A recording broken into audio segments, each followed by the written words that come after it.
এখানে পশ্চিমা বিকৃত সংস্কৃতি ট্রান্সজেন্ডারকে জেন্ডার শব্দ দিয়ে আমদানি করার চেষ্টা আমরা দেখতে পাচ্ছি।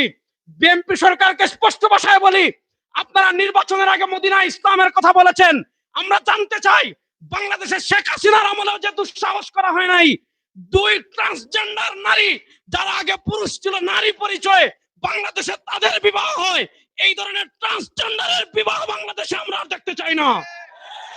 আমাদের মুরব্বীরা আছেন, আমরা স্পষ্ট ভাষায় বলছি, যদি ট্রান্সজেন্ডার ফিতনাকে সমকামিতাকে বাংলাদেশে প্রমোট করার চেষ্টা করা হয়, আমরা আমাদের সর্বোচ্চ দিয়ে এই ব্যক্তিগত ট্রান্সজেন্ডারকে প্রতিরোধ করবো ইনশাআল্লাহ।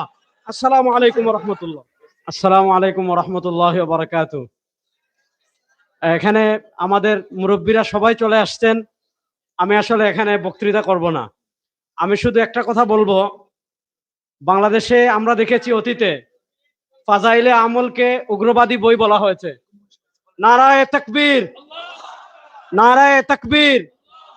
মুতাকাল্লিমে ইসলাম মৌলানা ইলিয়াস গুম্মান, মুতাকাল্লিমে ইসলাম মৌলানা ইলিয়াস গুম্মান, জিন্দাবাদ, উলামায়ে দেওবন্দ জিন্দাবাদ, আহলে সুন্নাত ওয়াল জামাআহ জিন্দাবাদ, জিন্দাবাদ, নারায়ে তাকবীর।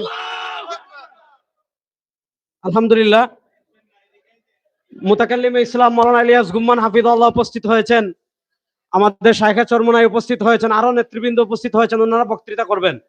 আমি শুধু একটা কথা বলবো, সেটা হলো বাংলাদেশে যদি অনেক সংগঠনকে উগ্রবাদিতার কারণে নিষিদ্ধ করা হয়, তাহলে আমরা প্রশাসনকে বিনয়ের সাথে বলবো, আপনারা যদি হিজবুত তাওহীদ যে উগ্রবাদী সংগঠন, এটা বুঝতে যদি আপনাদের অসুবিধা হয়, আমাদের সাথে আপনারা বসেন।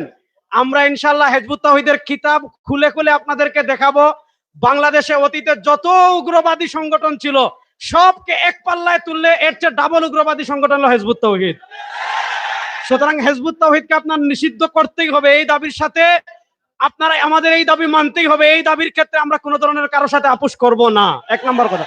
দুই নম্বর, প্রশাসনকে আমি একটা কথা বলবো, হিজবুত তাওহীদ বিভিন্ন মহল্লায় আমরা যেটা দেখেছি, উলামায়ে কেরাম হিজবুত তাওহীদের বিরুদ্ধে যখন বক্তৃতা করেন, হিজবুত তাওহীদের কুফরি আকীদা নিয়ে বক্তৃতা করেন, তখন হিজবুত তাওহীদ যে কাজটা করে, প্রশাসনকে টাকা দিয়ে কিনে থানায় মামলা করে স্থানীয় আলেমদেরকে তারা কি করে, স্থানীয় আলেমদেরকে তারা হয়রানি করে।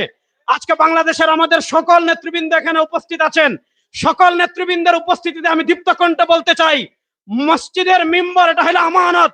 এখানে হিজবুত তাওহীদের বিরুদ্ধে বক্তৃতা হবে, কাদিয়ানীদের বিরুদ্ধে বক্তৃতা হবে, সাহাবী বিদ্বেষী নবী বিদ্বেষী যারা নবীদের সমালোচনা করে, সাহাবীদের সমালোচনা করে, তাদের ইলমি খণ্ডন করা হবে।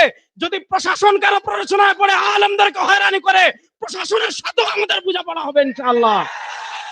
শেষ আরেকটা কথা বলি, শুনেন, একটা কথা বলে বক্তৃতা শেষ করছি। বাংলাদেশ এটা 92% মুসলমানের দেশ। এখানে পশ্চিমা বিকৃত সংস্কৃতি ট্রান্সজেন্ডারকে জেন্ডার শব্দ দিয়ে আমদানি করার চেষ্টা আমরা দেখতে পাচ্ছি। বিএনপি সরকারকে স্পষ্ট ভাষায় বলি, আপনারা নির্বাচনের আগে মদিনা ইসলামের কথা বলেছেন। আমরা জানতে চাই, বাংলাদেশের শেখ হাসিনার আমলেও যে দুঃসাহস করা হয় নাই, দুই ট্রান্সজেন্ডার নারী যারা আগে পুরুষ ছিল নারী পরিচয়ে বাংলাদেশে তাদের বিবাহ হয়, এই ধরনের ট্রান্সজেন্ডারের বিবাহ বাংলাদেশে আমরা আর দেখতে চাই না। আমাদের মুরব্বীরা আছেন, আমরা স্পষ্ট ভাষায় বলছি, যদি ট্রান্সজেন্ডার ফিতনাকে সমকামিতাকে বাংলাদেশে প্রমোট করার চেষ্টা করা হয়, আমরা আমাদের সর্বোচ্চ দিয়ে এই ব্যক্তিগত ট্রান্সজেন্ডারকে প্রতিরোধ করবো ইনশাআল্লাহ। আসসালামু আলাইকুম ওয়া রাহমাতুল্লাহ।